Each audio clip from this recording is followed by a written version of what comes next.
ఎవరి మీద కన్ను ఉండదు తెలుసా వాడికి?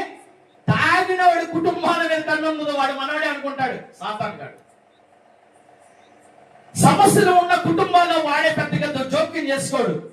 ఎవడు గురి వాడి మీద ఉండిద్దంటే, ఎవరైతే ఆత్మీయమైన కుటుంబాలుగా కట్టుకుంటున్నారో, ఎవరైతే దైవికమైన కుటుంబాలుగా కట్టుకుంటున్నారో, ఎవరైతే దేవుని ఆత్మ సహాయం చేత నడుస్తున్నారో, వారి గురి వాడి మీద ఏ విధంగా వివాదం రేపుతాడు.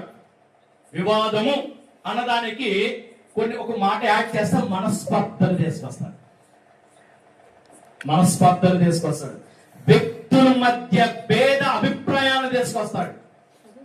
చిన్న చిన్న కారణాల వల్ల పెద్ద పెద్ద సమస్యలు సృష్టిస్తాడు. చూస్తానికి ఇదా అని అనుకునే లోపే సమస్య పెద్దదైపోయింది. జాగ్రత్త.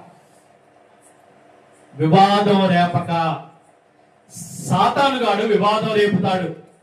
ఆత్మ సంబంధమైన నడుచుకునే మనము, దైవికమైన కుటుంబాలుగా కట్టబడుతున్న మనము ఆ వివాదంలో చిక్కుకొనకూడదు.